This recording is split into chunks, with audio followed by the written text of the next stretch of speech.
ये क्यों होता है? कार में जो ब्रेक है, स्कूटर में जो ब्रेक है, इवन साइकिल में जो ब्रेक है, क्यों होता है ब्रेक?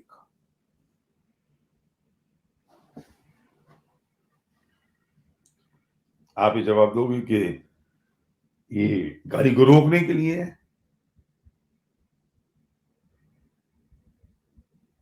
ये स्पीड को कम करने के लिए है, मेरा टक्कर किसी से ना हो जाए इसके लिए है।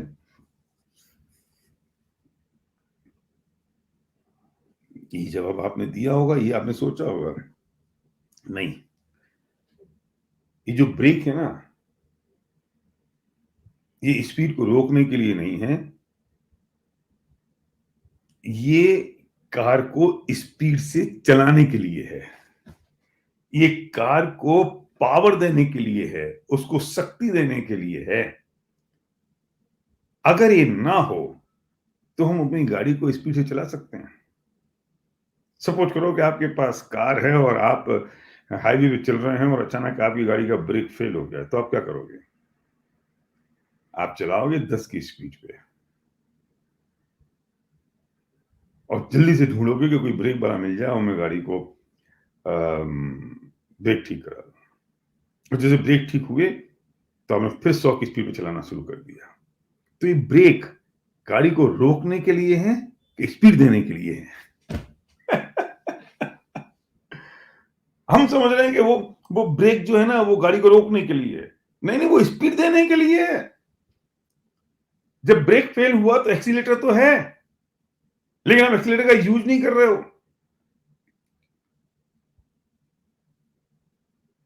क्यों? क्योंकि ब्रेक नहीं है आपके पास। तो ब्रेक का मतलब वो एक्सीलेटर को वो कंपनसेट कर रहा है, उसका कंपेनियन है, उसको रोक नहीं रहा है। तो ब्रेक गाड़ी को रोकने के लिए नहीं है, उसकी स्पीड बढ़ाने के लिए है। ब्रेक पावर देने के लिए है, कंट्रोल करने के लिए नहीं। ऐसे ही हमने जैसे नेगेटिव समझ रहा है रखा है हमारी जिंदगी में, कहीं वो पॉजिटिव तो नहीं है। हमारे माँ बाप हैं, हमारे मेंटर हैं, हमारे गुरु हैं, हमारे टीचर हैं, हमें जिस बात के लिए रोक रहे हैं, टोक रहे हैं, वो हमें रोकने के लिए है या हमें अपनी जिंदगी में आगे बढ़ने के लिए है? हम नाराज हो जाते हैं कि यार मुझे क्यों रोका। हम नाराज परेशान हो जाते हैं इस बात के लिए कि मुझसे ऐसा क्यों कहा। हम परेशान हो जाते हैं इन्होंने ऐसा क्यों किया। अरे सुनो, उनने जो तुम्हें रोका है ना, तुम्हें अपनी मंजिल तक स्पीड से पहुंचने के लिए रोका है। जो टोका है ना, वो स्पीड से पहुंचने के लिए टोका है।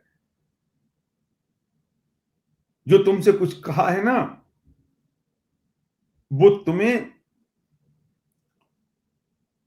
शक्ति प्रदान करने के लिए और पावर देने के लिए कहा है। और सुनो, और हमने समझ रखा है कि हमको टोकते हैं, हमें रोकते हैं, इनने हमारी जिंदगी खराब कर दी। सुनो एक और बहुत जबरदस्त बात। जिंदगी में जो करेक्शन आया है, जिंदगी में जो दुख आए हैं, जिंदगी में जो परेशानी आई है, मेरे बिजनेस में लॉस हुआ है, मेरी इनकम कम हुई है, ये हमारी जिंदगी के ब्रेक नहीं है। ये हमारी जिंदगी में स्पीड देने के लिए हमारे साथ ही हुआ है। आप कहोगे नहीं नहीं सर, आप तो ना भैया बहुत पॉजिटिव बात कर रहे हो, इस बात को भी पॉजिटिव। मैं पॉजिटिव बात नहीं कह रहा हूं, मैं पॉजिटिव नहीं कह रहा हूं। जब आपको 100 मीटर की रेस में भागना होता है तो 4 कदम पीछे जाना होता है। मैं बस सच कहता हूं कि मैं जिंदगी में जो मैंने हासिल किया, जो मैंने पाया, जहां मैं पहुंचा, मैं सोचता हूं कि अगर मेरी जिंदगी में वो करेक्शन नहीं आता, मेरी जिंदगी में वो अगर डाउनफॉल नहीं आता, तो शायद मैं यहां नहीं पहुंचता। अरे ये कितना सिंपल एग्जांपल है कि जंगे मैदान में वही घुड़सवार जीतते हैं जिनके घुटने छिले होते हैं। देखिए खाक जीतेंगे जिन्हें समझ भी नहीं आई। वो घायल शेर ज्यादा शक्तिशाली हो जाता है, वो घायल शेर ज्यादा इंपैक्टफुल हो जाता है। जिसकी जिंदगी में कुछ नहीं है, बिल्कुल नॉर्मल है, कोई कुछ कुछ किसी ने छेड़ा नहीं है जिस शेर को, वो तो कल घास भी खाने लग जाएगा। उसको पता ही नहीं है, उसकी कीमत नहीं है।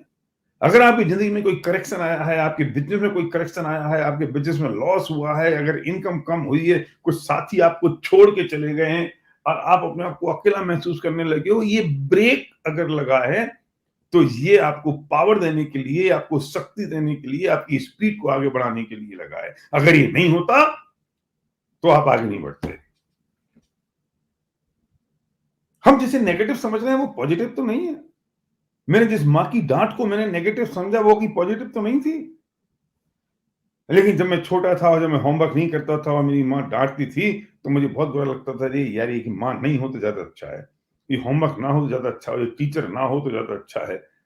लेकिन 20-25 साल बाद मैं पूछता हूँ कि वो जो माँ ने जो डांट लगाई, जो ब्रेक लगाया, जो रोका, जो टोका, वो मेरी जिंदगी को स्पीड देने के लिए था या जिंदगी को रोकने के लिए था। गजब है। अगर ब्रेक नहीं हो तो हम जिंदगी में घायल हो जाएं। ब्रेक इसलिए है कि आप घायल ना हो, अपनी स्पीड को बना के रखो। अगर ब्रेक ना हो तो हम दिग्भ्रमित हो जाएं। ब्रेक जिंदगी में इसलिए है, करेक्शन जिंदगी में इसलिए है कि आप दिशा पे बने रहें, आप टिके रहें, आप अपने लक्ष्य की ओर बने रहें, आप दिग्भ्रमित ना हो जाएं। नहीं तो पता चला कि 25-50 हजार लाख रुपए की इनकम होना शुरू हुई और यहाँ बोतलों के ढक्कन शुरू हो गए, वहां वेश्यावृत्ति शुरू हो गई, वहां संस्कार विहीन हो गए और हम सांड हो गए इस बात के लिए कि आप कुछ नहीं, साला हो गए अपन तो जो अपना करना था, और हमने अपने आप को तीरंदाज समझ लिया। ये इसके लिए है ये ब्रेक, कि तुम दिग्भ्रमित ना हो जाओ, तुम दिशा भ्रमित ना हो जाओ, तुम सीधे चलते रहो अपनी मंजिल की तरफ। ये ब्रेक इसलिए है कि तुम किसी भयंकर दुर्घटना की शिकार ना हो जाओ अपनी जिंदगी में और पता चला कि ऐसा ना हो जाए कि कहीं फिर उठ ही ना पाए। हमें उन ब्रेक के लिए, जो कार में ब्रेक है ना, उसके लिए आभारी होना चाहिए। हमें उस ब्रेक के लिए ऑब्लाइज फील करना चाहिए।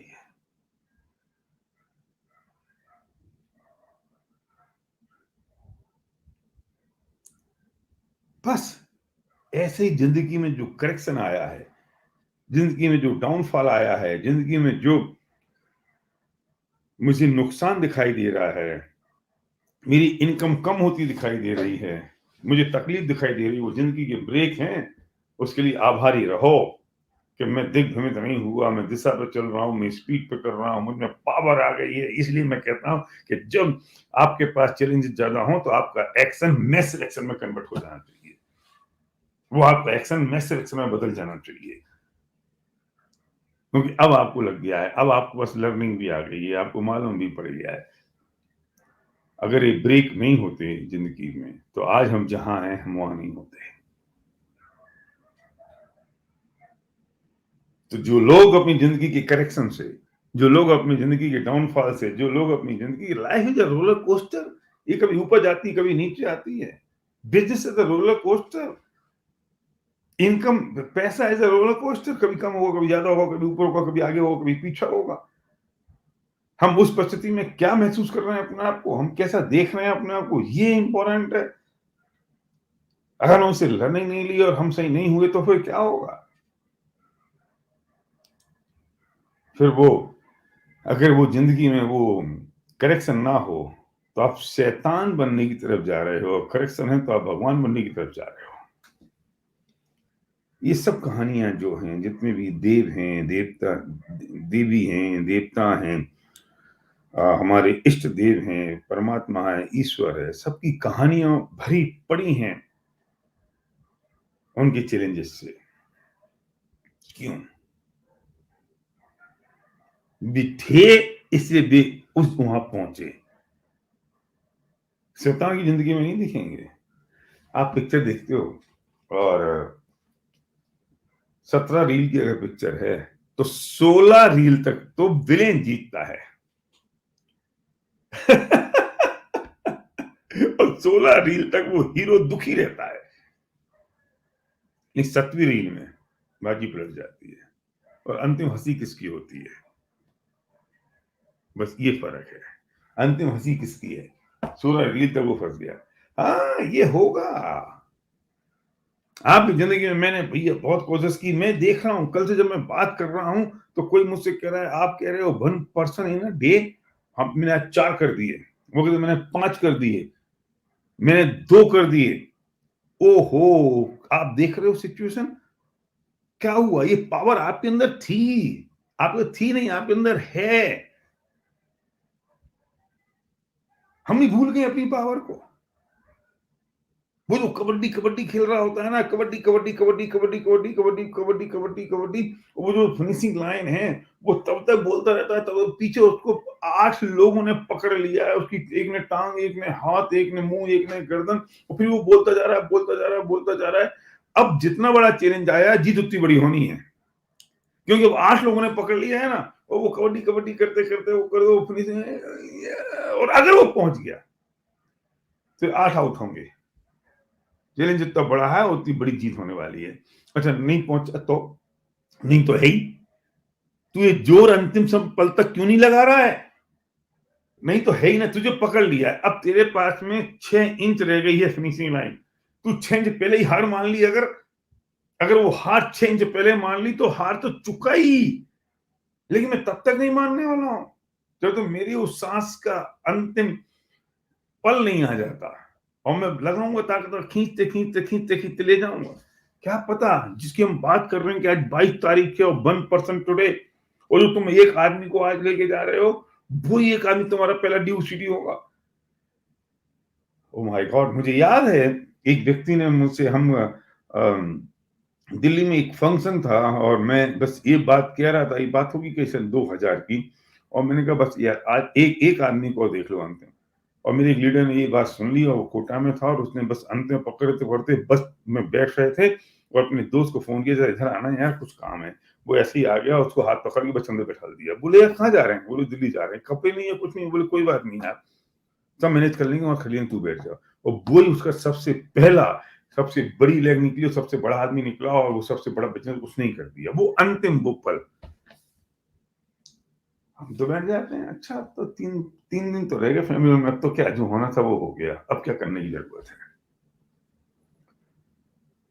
अंतिम सांस, अंतिम पल, अंतिम व्यक्ति,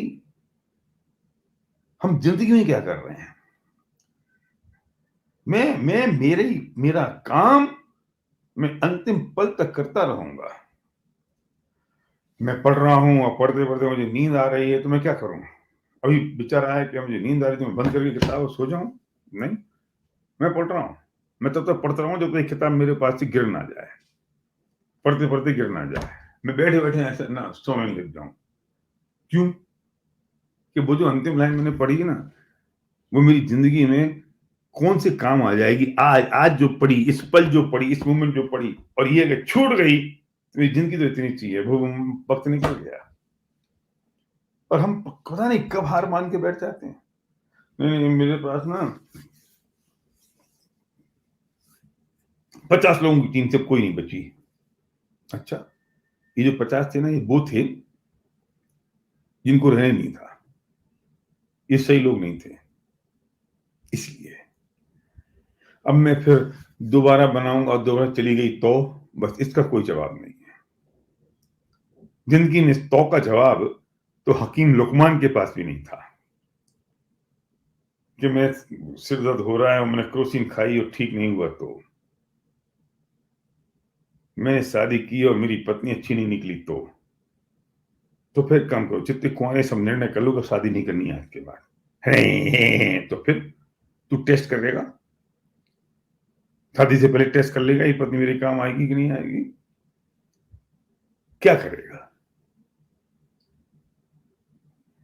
राइट टाइम राइट पीपल, तेरे कर्म का उदय, इन बहुत सारी चीजों का कॉम्बिनेशन है, तेरा पुरुषार्थ, तेरी शक्ति, उन सब चीजों का एक कॉम्बिनेशन है, और जब वो कॉम्बिनेशन पूरा होता है तब वो नंबर लॉक खुलता है।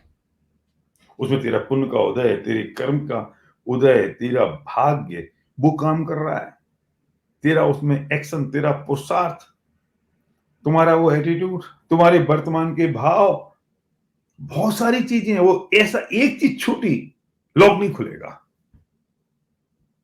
और हम उसी का इंतजार कर रहे होते हैं, हम उसी की तैयारी कर रहे होते हैं कि वो कौन सा पल आ जाए। तो जब जिंदगी में ब्रेक लगे तो हम खुश हों कि हम दुखी हों। यार ना, कुछ ऐसे कम वक्त होते हैं। यार बार बार ना, मैं जयपुर से आगरा जा रहा हूँ या मैं जयपुर से दिल्ली जा रहा हूँ, तो यार ये क्या है ना, स्पीड का सत्यानाश हो जाता है क्योंकि बार बार ब्रेक लगाने पड़ते हैं। सुन, स्पीड का सत्यानाश इसलिए नहीं हो रहा क्योंकि बार बार ब्रेक लगाने पड़ रहे हैं। तू स्पीड से जितना चल रहा है वो इसलिए चल रहा है क्योंकि तेरे जो बार बार ब्रेक लगाने पड़ रहे हैं। अगर तेरे पास बार बार ब्रेक ही नहीं होते तो इस स्पीड से नहीं चल पाता। इतना सा फर्क है बस। तो खुश हो जाओ, झूम जाओ, अपनी मस्ती में आ जाओ कि yes, I am the correction mode.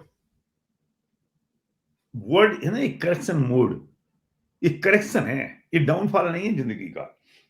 ये जिंदगी में असफलता नहीं है। करेक्शन का मतलब मुझे ठीक करना है। जब टीचर आपकी कॉपी पे जांच रहा है और आपने 10 पेज लिखे हैं और 10 पेज बिल्कुल सही लिखे हैं, लेकिन वो लाल पेन लेके बैठता है और जहां गलती होती है वहां टक करके उसे गोला बना देता है और आपका एक नंबर काट लेता है। तो वो क्या किया उसने? वो करेक्शन है, असफलता है, फेलियर है, डाउनफॉल है, क्या है वो करेक्शन है। तो मैं जब करेक्शन मोड में हूं, ये मेरा करेक्शन मोड है, मेरा बिजनेस करेक्शन मोड पर है, या वो लर्निंग फेज है, वो ब्रेक का टाइम है, मेरी जिंदगी करेक्शन मोड पर आ गई है, मेरी रिलेशनशिप करेक्शन मोड पर है, लर्निंग का टाइम है, मेरी रिलेशनशिप मुझे इस वक्त ठीक समझने की आवश्यकता है। अगर आपकी रिलेशनशिप में कोई करेक्शन का मोड नहीं है तो आप टेकन फॉर ग्रांटेड ले लो अपने पार्टनर को, अपने बच्चे को, अपनी पत्नी को, अपने माँ बाप को। माँ बाप क्यों? क्योंकि हमने वो करेक्शन नहीं आया, वो करेक्शन का फेज नहीं आया तो मैंने टेकन फॉर ग्रांटेड ले लिया। इसको द करेक्शन मोड, इसे हमें करेक्शन फेज।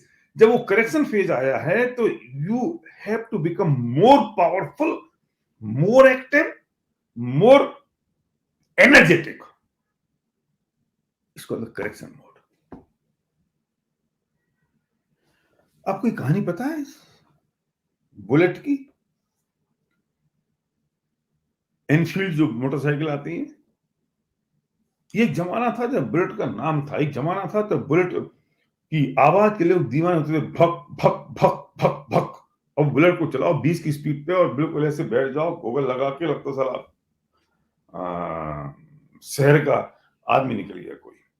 और वो जो पीक पे था बुलेट, और उसके बाद इन गाड़ियों का जो मोमेंटम आया, टाइम आया, जिसमें होंडा सिटी आ गई, यामा आ गई। अब तो पता नहीं यामा चालू है कि बंद हो गई। और वो यामा और फिर वो होंडा सिटी नहीं, होंडा हीरो होंडा, और ये सारी जो बाइक आई, बजाज की आई, ये वो आई। बुलेट का काम खत्म हो गया, बुलेट की सेल जीरो हो गई। वो बुलेट का करेक्शन का टाइम था। ऑप्शन एक था कि वो बुलेट अपने आप को खत्म कर दे कि अब तो कुछ नहीं हो सकता, मेरा तो एवरेज 25-30 का आता है, मेरी गाड़ी भारी है, मेरी मोटी गाड़ी है, और ये तो इतनी सारी हल्की गाड़ियां आ गई हैं, ये 100 सीसी गाड़ियां आ गई हैं, इनका एवरेज 70-80 का आता है। और मेरी गाड़ी तो पड़ती है तो 2.25 लाख रुपए की, और इनकी गाड़ी तो आ जाती है 50-60 हजार में। तो मेरी चल ही नहीं सकती। फैक्ट्री बंद हो गई थी, आपको पता है, पढ़ लेना उसका इतिहास। लेकिन उन्होंने फिर ब्रेनस्टॉर्मिंग की और उनका करेक्शन का टाइम था। Is this the right word, the correction time? उनका करेक्शन का टाइम था और उन्होंने अब ये नक्की किया कि मुझे मोटरसाइकिल नहीं बेचनी है। हम आज तक जीते क्यों थे? Analysis of last month, 13 essential का क्या एसेंशियल है? Analysis of the last so many years. लोग पसंद करते हैं हमारी बाइक, क्या पसंद करते हैं लोग? What the USP? आवाज, मॉडल, भारीपन। बस अब हम बाइक नहीं बेचेंगे, अब हम ब्रांड बेचेंगे। एप्पल फोन नहीं बेचता है, ये बेचता है एप्पल। मुझे भी पता चला कि ये 2.25 लाख की हो गई है बुलेट। 3.25 लाख में तो मारुति 800 आ जाती है। लॉजिक लगाओ, कोई आदमी बुलेट खरीदेगा कि मारुति 800 खरीदेगा? मुझे कंपेरिजन करने की जरूरत नहीं है, ऑलरेडी कंपेयर्ड। लेकिन फिर भी बुलेट में अगर आप जाओगे ना तो भी आपको 6 महीने की होगी, नहीं मिलेगी अभी आपको। क्यों? वे मोटरसाइकिल नहीं बेच रहे हैं, वे बेच रहे हैं अब ब्रांड, वे बेच रहे हैं बुलेट। क्यों? Why? What is the comparison? No, this is a bullet. उन्हें अपने आप को एस्टेब्लिश ऐसा कर दिया, उन्हें अपने आप को ब्रांड वो बना दिया। मैं 2 बातें यहां सिद्ध करना चाहता हूं कि आप प्रोडक्ट्स बेच रहे हो कि सपने बेच रहे हो। आप प्रोडक्ट्स बेचोगे तो कंपेयर करोगे, आप सपने बेचोगे, नो कंपेरिजन। आप लोगों से प्यार कर रहे हो कि अपने प्रोडक्ट से प्यार कर रहे हो? आप लोगों से प्यार करो, प्रोडक्ट विल फॉलो। और आप प्रोडक्ट से प्यार करोगे, कल वो टीएनए हो जाएगा, लोग आपके बैठ जाएंगे। दूसरी बात, बुलेट ने का जब करेक्शन का टाइम आया तो बुलेट ने ब्रांड बनाया, ब्रांड बेचा। जब करेक्शन का टाइम आया तो बे थका के नहीं बैठे, बे मोर पावरफुल, मोर एनर्जेटिक, मोर एक्साइटमेंट के साथ फिर दोबारा वापस आ गए। ये जो करेक्शन के टाइम में आपने कैसे बिहेव किया, क्या किया आपने,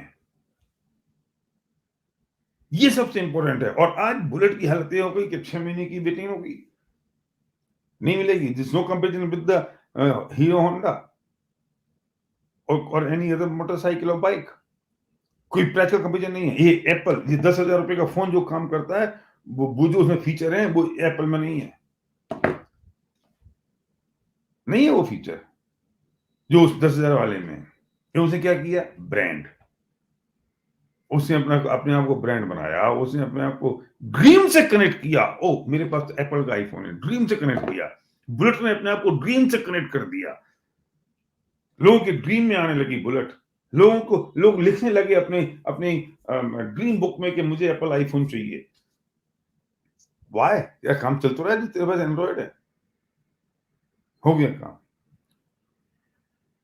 मर्सिडीज में जो फैसिलिटी है वो 20 लाख रुपए की एक्सयूवी में है, महिंद्रा की, उससे ज्यादा होंगी। और जो मर्सिडीज में फैसिलिटी है वर्सा में तो वो भी नहीं है, कुछ नहीं है, कुछ नहीं है। एक मैं मर्सिडीज, आप मेरे पास आओ तो मैं आपको ना 10 मिनट की कहानी सुना दूं, इसमें ये फैसिलिटी, ये फैसिलिटी, ये फैसिलिटी, लोग एक वाह। अब कोई मेरे साथ पोर्सा में बैठता है, भैया इसमें क्या है? मैं कहता हूँ इसमें कुछ नहीं है, पोर्सा है बस। इतने में पर्याप्त है कि पोर्सा है। ड्रीम इंपॉर्टेंट है या उसकी वो फैसिलिटी। और अच्छा, मारुति में जाओगे तो 1 घंटा सुनाएगा इसमें क्या क्या है। हम क्या कर रहे हैं? हमने क्या किया है? हम किससे कनेक्टेड हैं? द ड्रीम को मैंने अपना पर्पज बना लिया, it is a bigger than anything. और जब करेक्शन का, नोकिया का करेक्शन का टाइम है, वो समय था, नोकिया दोबारा आना शुरू हो गया। आपको पता है, उन्होंने अपनी प्लेसमेंट चेंज कर दी। तुम्हारा कंपटीशन हुआ है ना स्मार्टफोन के साथ, करेक्शन का समय आया, उन्होंने ब्रेनस्टॉर्मिंग करी कि तुम्हारा जो कंपटीशन और जितनी मारामारी और लड़ाई चल रही है वो चल रही है स्मार्टफोन में, है ना। नौकर ने कहा ठीक है, मैं अपनी पोजीशन ही क्रिएट कर लेता हूं नई। उन्होंने कह दिया हम तो